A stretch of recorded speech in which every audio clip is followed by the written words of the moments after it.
Hello, and thank you for joining. Let me just make sure that my mic is working because I'm not sure that it is. It looks like it should be good, and it's good. Okay, perfect. Well, hello, everyone. Thank you for joining off of the premiere of the premiere. That's funny. That's what YouTube calls it. Off of the discussion that Julian and I had earlier. It's truly an honor, and this is exciting. Talking about our financial results. If I'm being honest, the questions that were asked were amazing, and I don't have them because apparently the live chat questions and these questions or the live chat comments don't transfer over into the real chat. So that's a little bit unfortunate. I will take note of that for next quarter, but I do recall there were two of them wondering about Infinite and wondering about other coins. And so I will I'll be answering both of those, and then as some of you watching, feel free to comment and ask questions, but this will be pretty brief and pretty short unless we get some of that. So first off, I want to address kind of some of the questions around when will we have other coins or what other coins will be available. This has been a hot topic for us for a really long time, and obviously, Bitcoin is the only true form of money. There are Bitcoin, and then there are other cryptocurrencies, and every single other cryptocurrency can be lumped up into a sum of one of two buckets: useless or an illegal security. And yes, that includes ETH. Yes, that includes Doge. Yes, that includes Shiba or Ripple or whatever else you might have. Bitcoin is the only truly decentralized, useful digital asset. I might go as far as say on the planet, not just within blockchain assets, but just truly out there. I would say, obviously, the email protocol is really good. You don't need a token to run the email protocol. It wasn't designed to be money. And the internet protocol, HTTP, HTTPS, obviously very useful, but we don't need that. And so when it comes down to what we do, we're a bank, or we're modeled after a bank where we have services that allow people to use their money. However, we're different from a bank in the way that we don't hold their money, because I believe that's morally wrong. You shouldn't have to give up control of your money in order to use it. And so when we consider this, and when we consider who we are as an organization, we are the sellers of sound money. We have a duty and an obligation. People trust us to give them sound money.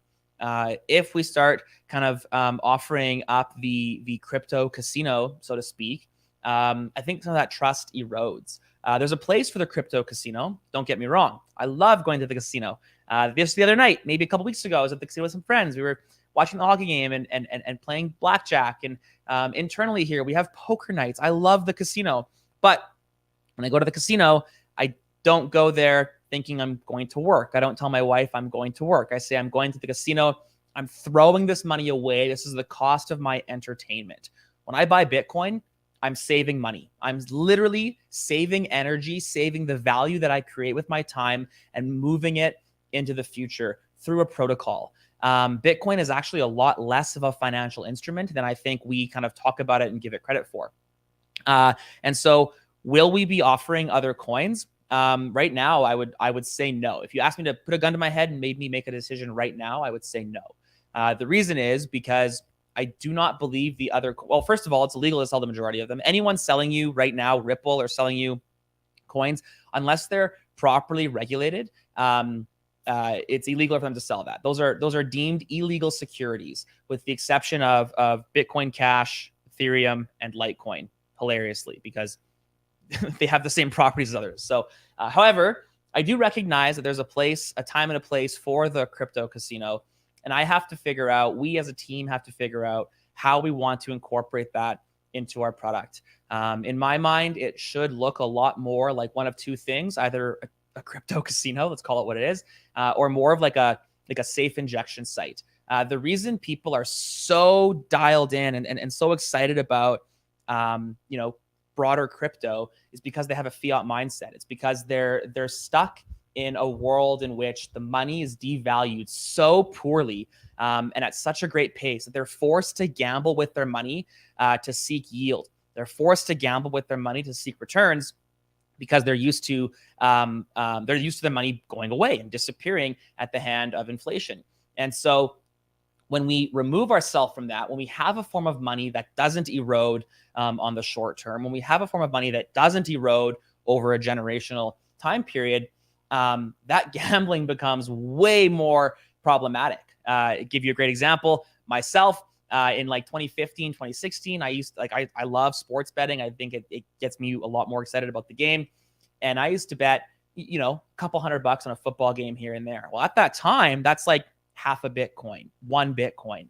And that's insane. That level of irresponsibility with Bitcoin can have massive consequences. That's life-changing money right now. The amount of money that I pissed away on football games. And so will I feel good in 5-6 years that somebody traded their Bitcoin for whatever the crypto casino coin of the month was?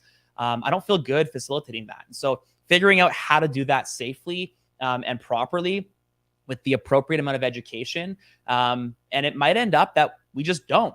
I don't want to be a casino. I want to be a place that people come to hold their own money, that allows them to hold their own money fully and then gives them as much access as possible to the Bitcoin protocol. That's why we exist. We exist to enable independence. You cannot be independent if you're exposed to some Solana bug or some Avalanche bug or some Polkadot bug or some staking exit scam or some other form of nefarious activity that goes on in this space. It's just, I don't feel good about that. So long answer, not a really pointed answer, but I appreciate the question. And I mean, you maybe saw our April Fool's joke, the Trudeau coin, Trudeau. That's still just the best.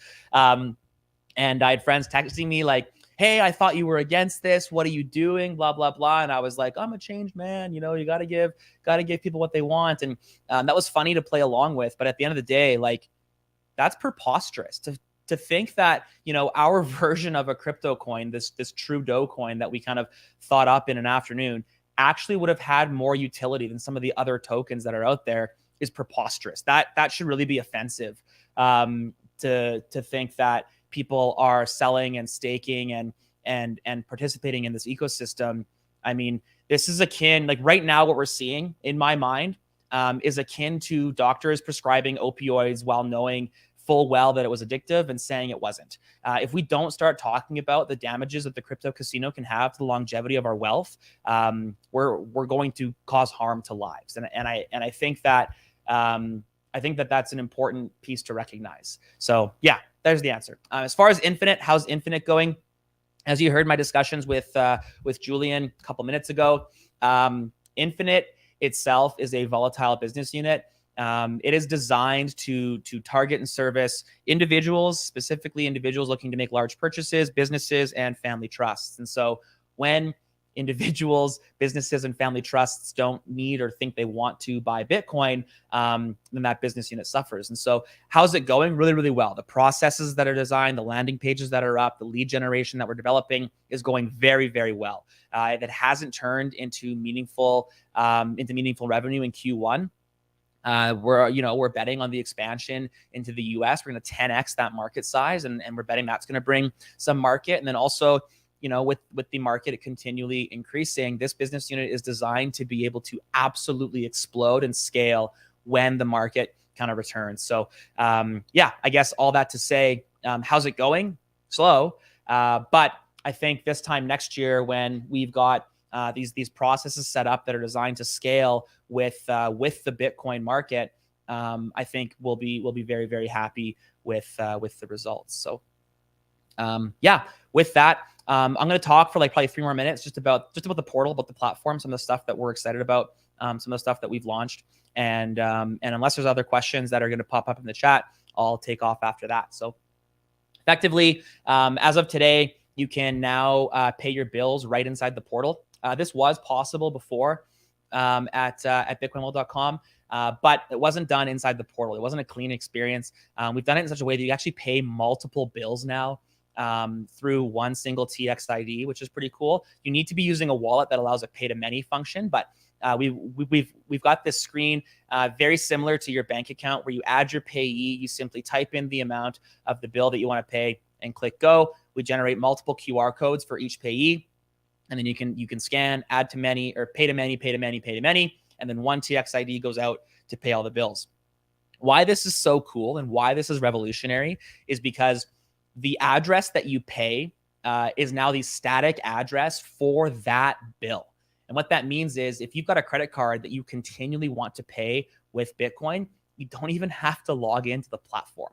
All you have to do is save that address, and every dollar you send to that address or every Bitcoin you send to that address is automatically converted and then into dollars, and then pays that credit card or pays that payee. Same goes with your hydro bill, same goes with your telephone bill, whatever it may be. It's simply the ability to basically make Bitcoin as useful as possible in the easiest way possible. And so that's what this is, which is very exciting. And then, of course, having the ability to buy gift cards. This has been in the portal now for a couple of weeks. We've been testing it internally. It's pretty good. Depending on where you are, you have different access to different cards. So like the Canadian catalog is going to be different from the US catalog, different from the Indian catalog, different from the Bangladesh catalog, for example. And so kind of cool that we're able to expand our services out that way, and pretty excited to see all the new customers and all the new users at bitcoinwell.com having the ability to use Bitcoin. This is truly a platform. This, I think, if I do say so myself, is the most useful platform in Canada. You can buy Bitcoin with Interac and Visa Debit. I don't think anyone else does Visa Debit. You can sell Bitcoin and receive Interac e-transfer. You can send that e-transfer to anyone in Canada. That's amazing. And then you can pay your bills with Bitcoin, hydro bill, taxes, credit card bills, whatever. You don't even have to log in the second time, and you can buy gift cards. This is just the start. We just relaunched this platform 6 months ago. Like, we're just getting started. And so pretty exciting to see what we've done. Obviously, as you heard, the Bitcoin savings plan is the big push now, and really, really looking forward to that. And on that note, once again, savings. Bitcoin is savings. And what we want, what we need is a world in which values their time and the energy, the value they create with their time so much that they store it in Bitcoin. And that's what we're marching towards. So with that, I really appreciate all of your support. Thank you, shareholders, for driving with us on this journey. As always, you can reach out to me directly, adam@bitcoinwell.com. On the investors page, you can book a meeting with me. We can have a one-on-one discussion for a couple minutes. I love chatting with shareholders, getting their insights, answering their questions. And then at bitcoinwell.com/investors, you can sign up for our investor mailing list. And we would be happy to, and we send you monthly updates on how the business is going, a little bit more of an in-depth look to the business and the operations of the business. So thanks so much for watching, and stay sovereign.